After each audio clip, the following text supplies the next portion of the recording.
A simple delivery takes an unexpected and chilling turn when a USPS driver notices something off about a package.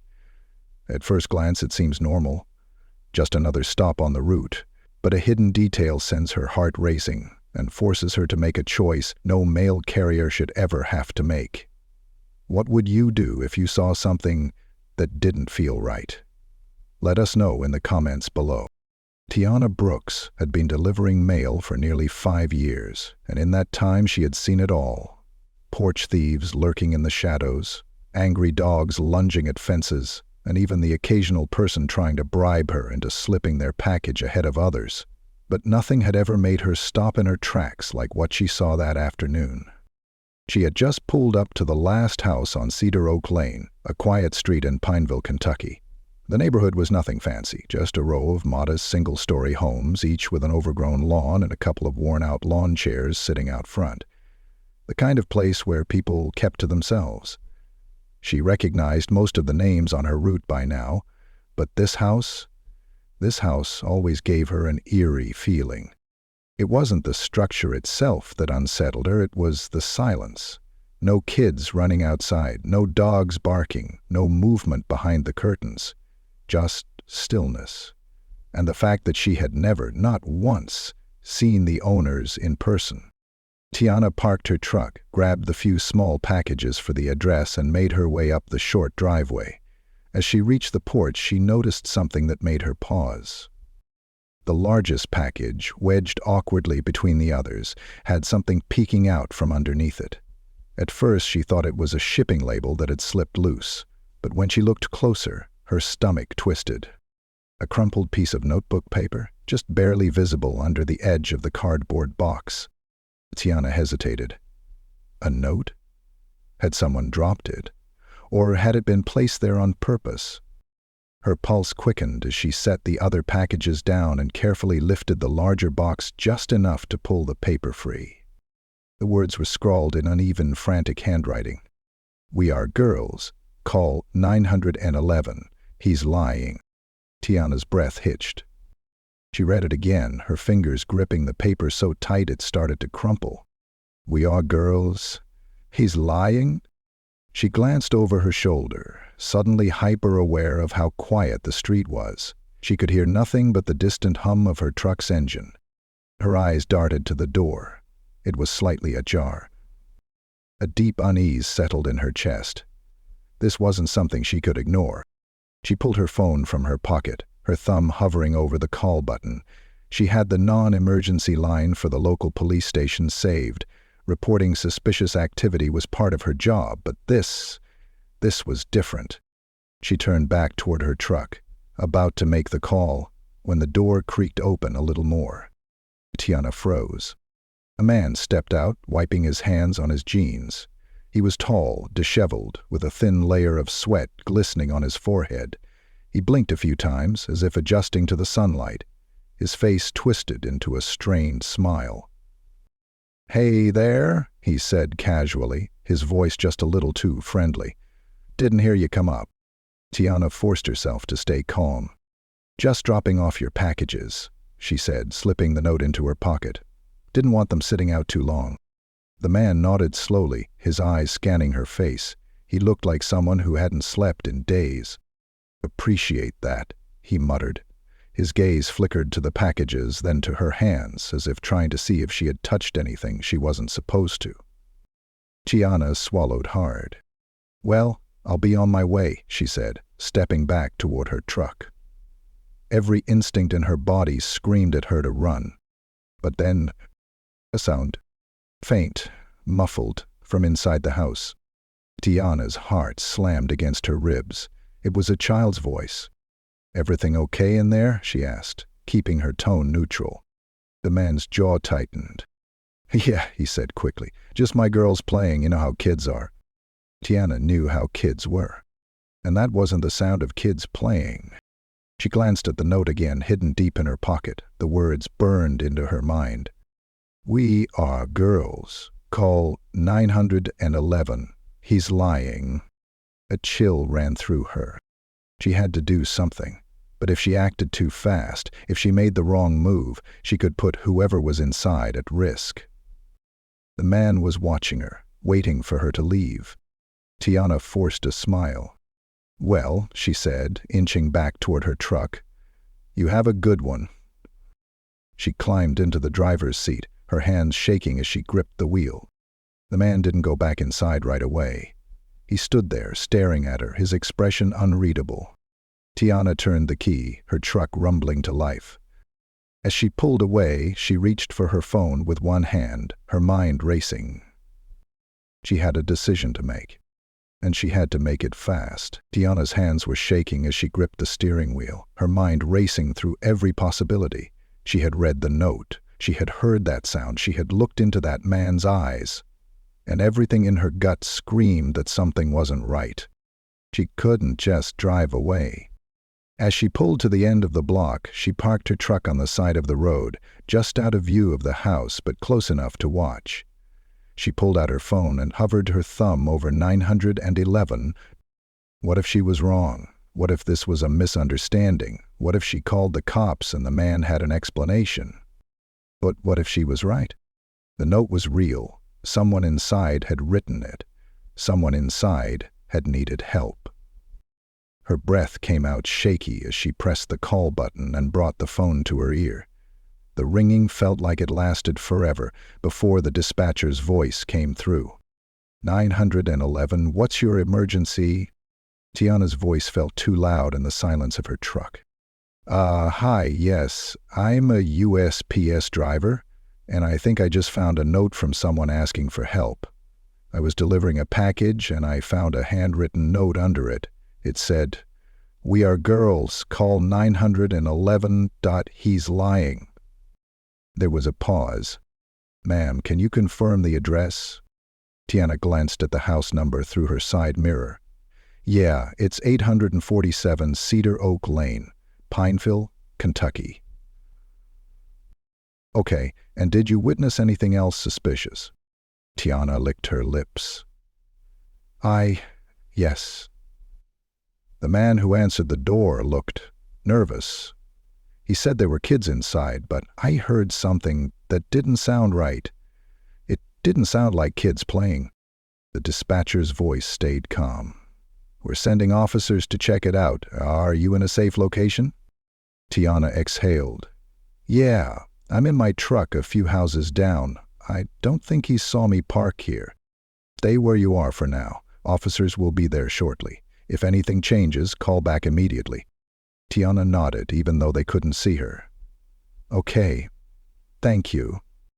She ended the call, setting the phone down on her lap. Her pulse was pounding. She glanced in her rearview mirror, watching the house. The man had gone back inside, but the door was still slightly open. Seconds stretched into minutes. Tiana tapped her fingers against the wheel, trying to breathe. Then, movement. The door creaked open again, and the man stepped outside. His head swiveled, scanning up and down the street. Tiana's body went rigid. Had he noticed her hesitation? Had he seen her take the note? Her truck was parked just far enough away that she was out of his direct line of sight, but she felt exposed. Her uniform, her truck, it was all too recognizable. The man stepped down from the porch, stretching his neck like he was looking for someone. Tiana ducked down just slightly, watching carefully. And then he walked toward his car. It was an old sedan parked in the driveway. Tiana held her breath as he yanked open the driver's side door and reached inside. A moment later, he pulled something out, a duffel bag. He tossed it into the passenger seat before glancing back at the house. And then he shut the car door and went back inside. Tiana's stomach twisted. What was in the bag? Was he leaving? Was he taking someone with him? She glanced at her phone. How much longer before the cops got here? Every second felt slower. Her mind kept replaying the moment she saw the note, the uneven handwriting, the urgency in it. "We are girls, call 911. He's lying." She thought about the fear in that scrawled message, the kind of fear that made someone risk everything just to slip a single piece of paper under a package, hoping a stranger would see it. Tiana wasn't leaving, even if it meant putting herself at risk. A movement in the house caught her eye. Through the thin curtain covering one of the windows, a small hand pressed against the glass. Tiana's breath hitched. It was there for only a second before it disappeared. She sat frozen, gripping the steering wheel. She needed to act, now. She grabbed her phone and called 911 again. The dispatcher answered quickly.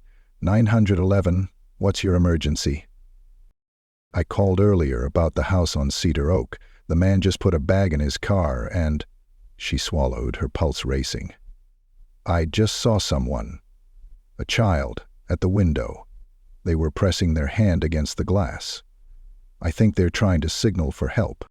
Officers are en route, ma'am. Please stay put. Tiana gritted her teeth. How far are they? They should be there in under 5 minutes. 5 minutes. That was too long, because as she watched, the man came back outside. And this time, he wasn't alone. A woman stepped onto the porch with him. Tiana could tell something was wrong. The woman, her movements were stiff, her face blank, her arms held tight to her body. Her eyes darted around like she was afraid to make eye contact. The man murmured something to her. She nodded quickly, her body language screaming fear. Tiana's fingers tightened around her phone. The woman wasn't alone. There were 2 little girls behind her. Twins. They were holding hands, standing still as statues.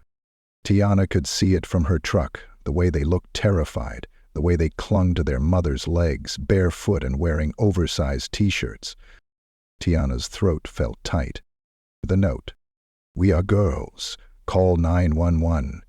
1-8 borderline. They were the girls, and they were about to be taken somewhere. Tiana's heart pounded as she saw the man gesture toward the car. He was leaving, with all of them. She couldn't wait for the police. She had to do something. Tiana took a deep breath, then did the only thing she could think of. She slammed her hand onto her truck's horn. The sharp, blaring sound shattered the silence. The man's head snapped toward her. The woman and the girls flinched. Tiana didn't look away. She wanted him to know. She saw him. She knew. And if he thought he was getting away, he was wrong. The blare of Tiana's truck horn cut through the street like a warning shot, sharp and jarring against the eerie quiet. The man on the porch stiffened, his head snapping toward her truck. His grip on the woman's arm tightened. The twins flinched, their hands clutching the fabric of their mother's oversized t-shirt, their small bodies nearly disappearing behind her. Tiana's pulse pounded in her ears as she kept her hand pressed against the horn. She didn't care if she was making a scene. That was the point. The man hesitated, his gaze flicking up and down the empty street. He wasn't expecting attention. He wasn't expecting a witness. Tiana didn't move. She wanted him to know she saw him, that someone was watching. For a moment, no one moved. Then, he took a step toward the car, his mouth pulling into something that was supposed to be a smile, but looked more like a grimace. "Ma'am," he called out, his voice too smooth, too forced. "You lost or something?" Tiana didn't answer. His eyes narrowed. "You... lonkin' at me," he tried again, his tone growing sharper. Tiana finally pulled her hand away from the horn, but she didn't break eye contact. The woman at his side was breathing fast, her hands clenched at her sides. The girls still weren't moving, like they had been trained to stay silent, to not make a sound. Tiana's hands trembled on the wheel. She could see it now. Fear. It wasn't just in the woman's face, but in her entire posture, in the way she angled herself ever so slightly between the girls and the man at her side. She was afraid to move, afraid to speak. The man noticed it too. He turned his head slightly, shooting her a look that made her flinch. Tiana clenched her jaw. She reached for her phone again, pretending to scroll. She wanted to make it clear he wasn't the only one watching. Someone else knew. Someone had been called. The man stiffened. Tiana could see it in the way his jaw clenched, in the slight twitch in his fingers. He turned back toward the woman, muttering something low under his breath. She nodded quickly, too quickly, like she wasn't even processing what he said. Then he grabbed her arm and started pulling her toward the car. Tiana's stomach twisted. He was still going through with it? She couldn't let that happen. Her hand slammed against the horn again, longer this time, louder, as she threw the truck door open and stepped out. She wasn't thinking anymore. She was just acting. The man's head snapped toward her, anger flashing in his eyes now. Tiana didn't care. I don't know what's going on, she called, keeping her voice steady, but I know something ain't right. The woman's eyes widened. The girls looked up at her for the first time, their faces unreadable, but their tiny hands tightening around each other's fingers. The man let out a harsh laugh, shaking his head. "Lady, you need to mind your business," he said, his voice dangerously calm. Tiana took a step closer. "This is my business," she shot back. "Someone in that house left a note under a package telling me to call the cops, and guess what?" She held up her phone. "I did." For the first time, the man hesitated. The woman's breath caught, her fingers twitching at her sides like she wanted to reach out, like she wanted to run. Tiana swallowed hard. Come on, say something." Then, a siren, a faint wail in the distance. Tiana almost collapsed with relief. The man heard it too. His shoulders locked. Tiana's chest heaved. Now he had a choice. Run or lie his way through this. The woman seemed to feel it too, that brief flickering shift in power. And this time, she moved. She stepped forward, just a tiny step, just enough to shield the girls behind her. "I don't want to go," she said, her voice barely above a whisper. Tiana's breath caught. The man's expression darkened. "What'd you say?" The woman lifted her chin, and for the first time her voice didn't shake. "I said I don't want to go." The sirens were getting closer. The man took a step toward her, his hand raising just slightly. Tiana's stomach dropped. But before he could make contact, red and blue lights flooded the street. A patrol car screeched to a stop and 2 officers spilled out, hands already at their belts. "Sir, step away from them," one of the officers barked, moving in quickly. The man's hands shot up. "Oh, whoa," he said, his voice laced with forced innocence. "Ain't nobody doing anything?" The woman shrank back, the girl still clutching at her legs. The officers took one look at them, barefoot, terrified, the woman's arms still marked with faint bruises, before locking eyes with the man again. "Ma'am," the second officer said, turning to the woman, "are you in danger?" The woman didn't answer immediately. Her lips parted slightly, but she hesitated. Her eyes flickered to the man, to the way his face twisted with something just short of rage. Then, a tiny voice, soft but clear. "We wrote the note." The officers froze. It had come from one of the girls. The little one, the twin on the left. Her voice was so small, but it cut through the silence like a knife. Tiana exhaled sharply, her entire body going weak. The girl looked up at the officers, then at her mother. "She told us not to," she murmured, her lower lip trembling. "But we did." The woman let out a small, choked sound. The officers didn't hesitate. The second officer immediately guided the woman and her daughters away, leading them toward the safety of the patrol car. The man stepped forward. "Don't," the first officer snapped, reaching for his cuffs. The man's mouth opened like he was going to say something angry, something that would have made this worse. But then he saw Tiana, standing by her truck, watching him, and the look on his face twisted into something ugly. He didn't say a word. He just glared. The officer shoved him against the car. "You're done." Tiana watched as the cuffs snapped around his wrists. It was over. And as the woman and the girls were led safely into the back of the second police car, for protection, not arrest, Tiana let out a shaky breath. She had done the right thing. And because of it, they were safe. Tiana stood frozen beside her truck, her pulse still hammering in her ears as she watched the officers secure the man in the back of their cruiser. Even with his hands cuffed behind his back, his eyes burned with something dark, something that made her skin crawl. A quiet kind of rage, the kind that couldn't be screamed, only simmered. But she didn't look away. She held his gaze as the officer shut the door in his face. The woman and her daughters sat huddled in the backseat of the other squad car, their small, fragile bodies pressed close together. The mother's arms were wrapped tightly around both girls, as if letting go for even a second would make them disappear. One of the officers crouched beside the open door, speaking softly to her, nodding, writing something down. Tiana exhaled, her breath shaky as she ran a hand over her face. She didn't realize how tense she'd been until she finally let herself breathe. An officer approached, a middle-aged woman with sharp eyes but a calm presence.